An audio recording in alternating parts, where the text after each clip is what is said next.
నమస్తే. ప్రస్తుతం మన స్టూడియోలో ప్రముఖ వేదిక్ ఆస్ట్రాలజర్ గోనుగొంట్ల సురేష్ బాబు గారు ఉన్నారు. సో జూలై మాసంలో వృశ్చిక రాశి వారి పరిస్థితి ఏ విధంగా ఉండబోతుందో గురుగారిని అడిగి తెలుసుకుందాం. నమస్కారం సార్. మణికంఠ గారు నమస్కారం అండి.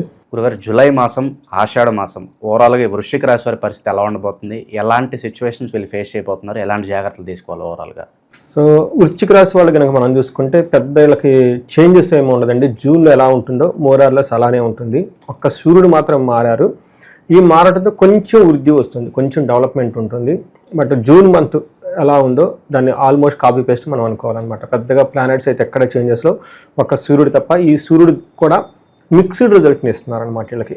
ఆ ఒక్క విషయంలో పాజిటివ్గా ఉంటుంది, మిగతా అంత యాస్టివ్గా ఉంటుంది. అయితే ఈ వృశ్చిక రాశిలోకి మనకు జూలై మంత్లో వెళ్ళబోయే ముందు ఈ మాసం యొక్క విశిష్టత మోస్ట్లీ ఈ మాసం అంటే మనకి ఆషాఢ మాసం 3 వీక్ 25th వరకు ఉందండి. అయితే ఇందులో కొన్ని విశిష్టత గల రోజులు ఉన్నాయండి. అవి అందరూ పాటించాలి. వాళ్ళకున్న బాధలు ఈతి బాధలన్నీ తీసేసుకోవాలని చెప్పేసి నేను కోరుకుంటాను. ఒకటి మనకి ఆషాఢ నవరాత్రి ఉన్నాయండి. ఇది జూన్ 26 నుంచి జూలై 4th వరకు ఉంది. ప్రతి ఒక్కళ్ళు ఖచ్చితంగా ఈవినింగ్ టైం 8 తర్వాత కనుక పూజ చేసి అమ్మవారికి ధూపం వేసి తలుచుకుంటే వాడికి భార్యాభర్తల మధ్య డైవర్స్ కేసులు అయిపోయి ఎటు తేలకుండా ఉన్నాయండి, తేలుతూ ఉంటాయండి. రెండోది రియల్ ఎస్టేట్ రిలేటెడ్ ప్రాబ్లమ్స్ ఎవరైనా కనుక ఫేస్ చేస్తుంటే వాటి నుంచి బయటపడతారు. తర్వాత అగ్రికల్చరల్ ఫార్మర్స్ ఎవరైనా కనుక ఉంటే మంచి ప్రొడక్షన్ రావడానికి ఈ అమ్మవారిని కనుక పూజిస్తే వస్తుందండి.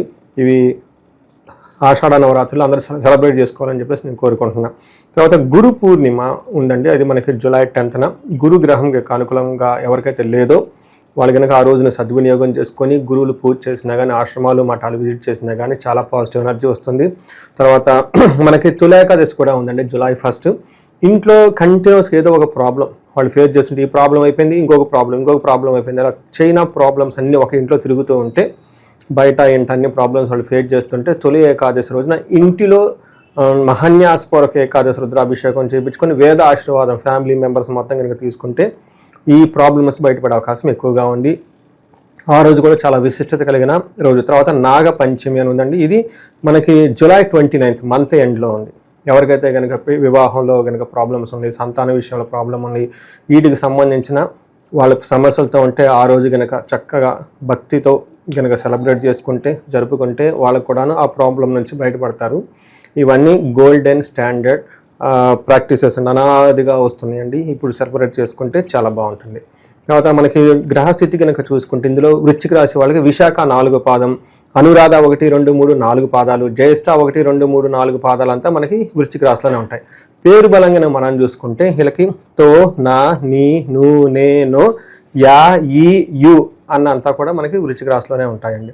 సో మనకి గ్రహస్థితిని బట్టి కనుక చూసుకుంటే మనకి సూక్ష్మ గోచారం, లఘు గోచారం అన్న కాన్సెప్ట్ కనుక మనం చూసుకుంటే వీళ్ళకి చాలా విషయాల్లో చాలా ఛాలెంజెస్ ఉంటాయి అన్నమాట. ఒకటి, సూర్యుడు వల్ల వీళ్ళ చుట్టూ ద్వేషపూరితమైన వాతావరణం ఉండే అవకాశం ఎక్కువగా ఉంది.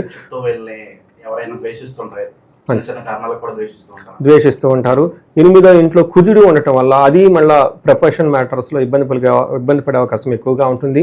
9వ ఇంట్లో బుధుడు ఉండటం వల్ల విఘ్నాలు కలిగే అవకాశం ఎక్కువగా ఉంటుంది. రాహు, కేతువులు, గురువు, శని అన్ని గ్రహాలు కొంచెం వీళ్ళకి ప్రతికూల పరిస్థితులను పెట్టుకొని ఉన్నాయి కాబట్టి కొంచెం జాగ్రత్తగా ఉండాలి. నాకు రీసెంట్గా వచ్చిన ఫోన్ కాల్స్లో సాఫ్ట్వేర్ ఎంప్లాయీస్ అయితే ప్రాజెక్ట్ అయిపోయిందండి, కొంచెం ఇబ్బందిలో ఉన్నారు, ఒక చోట నుండి ఇంకో చోటకి ఏమంటారంటే ఇష్టం లేని పనికి కంప్లీట్ డిఫరెంట్లో వేయటము, ఇలా వృశ్చిక రాశి వాళ్ళకి పర్టికులర్గా ప్రొఫెషన్ మ్యాటర్స్లో ఇబ్బందులు ఆల్రెడీ ఫేస్ చేస్తూ ఉన్నారు. అలాంటి వాళ్ళకు కూడాను కొంచెం జాగ్రత్తగా ఉండాల్సిన టైం ఇది. సూర్యుడు 9వ ఇంట్లో ఉండి రజతమూర్తిగా ఎంటర్ అవుతున్నాడు, స్ట్రాంగ్గా ఎంటర్ అవుతున్నాడు. ప్రాబ్లమ్స్ ఉంటాయి కానీ ఆ ప్రాబ్లమ్స్ మేనేజబుల్, కంట్రోలబుల్ రేంజ్లో ఉండి వీళ్ళు వాటిని కంట్రోల్ చేసుకోవచ్చు. బట్ ఓవరాల్గా సన్ చిన్న ఇబ్బందులు ఉన్నా మంచి చేస్తున్నాడు మనం చెప్పుకోవాలన్నమాట. మనకి సంస్కృతంలో మహర్షులు ఏం చెప్తారంటే సూర్యుడు 9వ ఇంట్లో ఉండటం వల్ల నిందాపరాధ కలహం, నిర్దోషచ్చ, ధనక్షయ, పుణ్యలాభార్థనాశచ్చ, విచారో నవమే రవి అని మనకు చెప్తూ ఉంటారు. 9వ ఇంట్లో కనుక సూర్యుడు ఉంటే ఏమవుతుందంట, నిందాపరాధ అంటే వీళ్ళ గురించి ఎలాంటి దోషం లేకపోయినా కానీ ఎవరో ఒకళ్ళు వచ్చేసి వీళ్ళు నిందిస్తూ ఉంటారు. మీరు తప్పు చేశారు, అది ఎందుకు చేశారు, ఇది ఎందుకు చేశారు, పాపం వీళ్ళు ఇన్నోసెంట్ ఊరికే వీళ్ళు అనేస్తూ ఉంటారు అన్నమాట. గొడవలు రావటం. తర్వాత నిర్దోషి, వీళ్ళు తప్పులేదు కానీ వీళ్ళ మీద దోషం పడుతుంది. సో నువ్వు ఏదో తప్పు చేసావు, గిల్టీ చేసావు అని చెప్పేసి అంటూ ఉంటారు. ధనక్షయం, విపరీతంగా ధనం కోల్పోతూ ఉంటారు. పుణ్య లాభార్థం ఆశ, ఏదైనా పుణ్యకారం మంచి ఉద్దేశంతో చేస్తూ ఉంటే దాంట్లో వీళ్ళకి రిజల్ట్ రాక ఇబ్బంది పడే అవకాశం ఎక్కువగా ఉంటుంది. బట్ ఈ ప్రాబ్లమ్స్ అన్నీ ఏ రేంజ్లో ఉంటాయి కనుకంటే వీళ్ళకి ఒక 25% మాత్రమే వీళ్ళకి ఉంటాయి. కాబట్టి వీటిని మేనేజ్ చేసుకోవచ్చు, కవర్ చేసుకోవచ్చు అని మనం తెలుసుకోవాలి.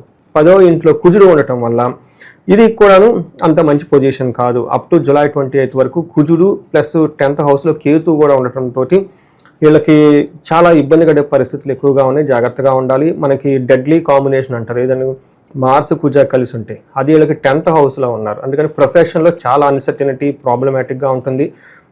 మీకు ఆల్రెడీ చెప్పాను, నాకు కాల్స్ రావడం స్టార్ట్ అయిపోయినాయి ఒక్కొక్కటి వృశ్చిక రాశి వాళ్ళకి. కొంతమందికి డెడ్ లైన్స్ అవన్నీ విజిట్ చేశారు. బట్ ఈ సిచ్యువేషన్ వీళ్ళకి జూలై 28 వరకు ఉంటుంది. చాలా జాగ్రత్తగా ఉండటం ఎంతైనా అవసరము. మనకి శాస్త్రాల్లో ఏం చెప్పారంటే నిత్య క్లేశ సదా వ్యాధి సదా భోజన దుర్బలం సదా సంచార ఉద్యోగం దశమస్తే ధారాసుతే అని మనకి చెప్తూ ఉంటారు. అంటే ఎప్పుడు ఏదో ఒక బాధతో ఉండటం, తర్వాత హెల్త్ కాంబినేషన్ సరిగా లేకపోవటం, టయానికి భోజనం చేయకపోవటం, ప్రొఫెషన్లో సదా సంచార ఉద్యోగం.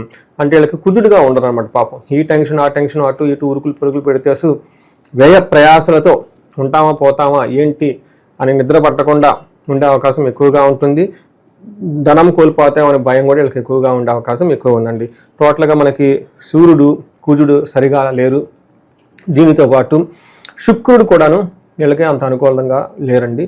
చాలా మేజర్ గ్రహాలు వీళ్ళకి అనుకూలంగా లేవు. గురువు కూడా అనుకూలంగా లేరు. శుక్రుడు వీళ్ళకి 6వ ఇంట్లో ఉండటం వల్ల ఎలా ఉంటుందంటేనండి, అప్పటిదాకా సౌమ్యంగా వీళ్ళు చుట్టూ ఉన్న వాళ్ళు పెద్ద పుల్లాగా వీళ్ళ మీద గాంట్రేస్తారంట.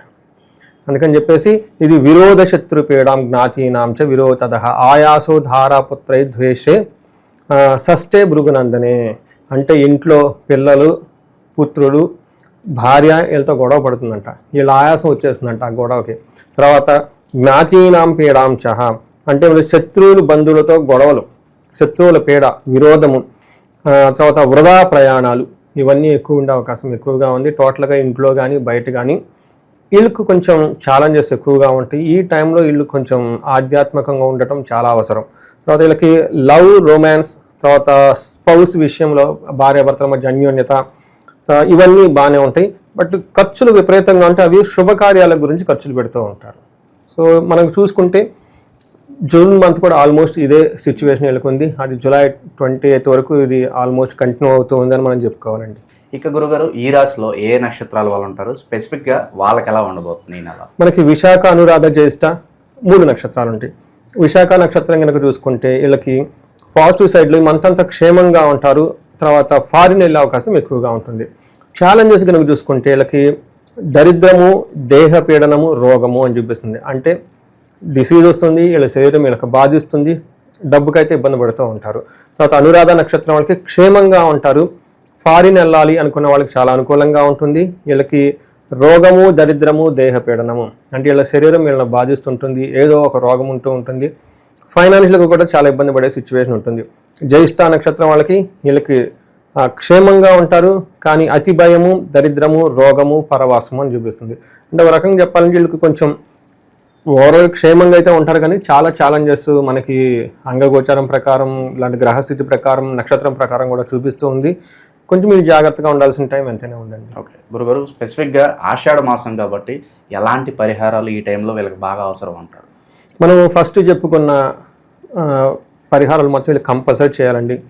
వారాహి అమ్మవారు నవరాత్రులు వీళ్ళ అదృష్టం కొంది ఈ టైంలో వచ్చిందని నేను చెప్తాను. 9 రోజులు ఎవ్రీడే ½ అన్ అవర్ టైం, అంతకుమించి ఎక్కువ స్పెండ్ చేయవసరం లేదు. చక్కగా అమ్మవారి ఫోటో పెట్టుకోవటం, ధూపం వేయటం, పూజ సింపుల్గా చేసుకోవటం, అమ్మవారికి సంబంధించిన ప్రసాదం పెట్టడం, అలా 9 days కొంచెం ఆధ్యాత్మిక చింతనతో ఉండగలిగితే చాలా ప్రాబ్లమ్స్ పోతాయి. వీళ్ళకి నేనేం చెప్తానంటేనండి, వీళ్ళు ఇంటిలో లక్ష్మీ గణపతి హోమము, నవగ్రహాల యొక్క హోమం జరుపుకుంటే చాలా చాలా బాగుంటుంది. అంతేకాకుండా వీళ్ళ జన్మ నక్షత్రానికి సంబంధించి కూడా జపాలు ఏమని చూపించుకుంటే చాలా బాగుంటుంది. వీటితో పాటు భార్యాభర్తల మధ్య ఈ రాశి వాళ్ళకి జనరల్గా చాలామంది అది మనకి అర్ధాశ్రమ శని కానివ్వండి ఇంకొక రీజన్ వల్ల కానీ భార్యాభర్తల మధ్య చాలా గొడవలు ఉన్నాయి. వీళ్ళకి అన్యోన్యత గురించి అన్యోన్య దాంపత్య పాశుపత అభిషేకం చేసుకుంటే చాలా మంచిది. కొంతమంది సీరియస్గా డైవర్స్ కేసులు అవి అటు ఇటు తేలకుండా ఉన్నాయండి. ఇది వారాహి ఈ టైంలో వీళ్ళకి చాలా మంచిదని మనం చెప్పుకోవాలి. ధనం వీళ్ళకి చాలా ఇబ్బంది పడుతూ ఉన్నారు. కుబేరు పాశుపత అభిషేకం చేసుకుంటే చాలా బాగుంటుంది.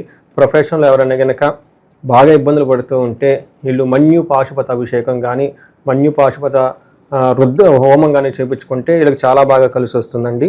సో ఇంతవరకు చేసుకుంటే వీళ్ళకి చాలా చక్కగా ఉంటారని చెప్పేసి మనం చెప్పుకోవచ్చు. బట్ ధైర్యంగా ఉండాలండి, ఇది టెంపరీ ఫేజ్ అని ఒక మైండ్లో ఉండాలి. సో మంచి రోజులు ముందు ఉంటాయని చెప్పి ధైర్యంగా ఉండాలంట. రెండోది, ఇది మనకి 100% కాదండి, ఎందుకంటే మనం ఇప్పుడు చెప్పుకునే గోచార ఫలితాలు 30 to 40% మాత్రమే వాళ్ళకి ఎఫెక్ట్ అవుతాయి. ఇండివిజువల్ జాతకం కనుక ఖచ్చితంగా చూసుకుంటే ఈ రాశి వాళ్ళు మనకు అందులో వాళ్ళ దశ ఏంటి, భుక్తి ఏంటి, ఛాలెంజెస్ ఎటు నుంచి వస్తున్నాయి, ఎంతకాలం ఉంటుంది, మనకి కంప్లీట్గా పిక్చర్ వాళ్ళకి చెప్పొచ్చు. ఓవరాల్గా జూలై మాసంలో వృశ్చిక రాశి వాళ్ళకి ఏ విధంగా ఉండబోతుంది, ఎలాంటి జాగ్రత్తలు తీసుకోవాలి, చాలా బాగా వివరించారు. ధన్యవాదాలు. ధన్యవాదాలండి.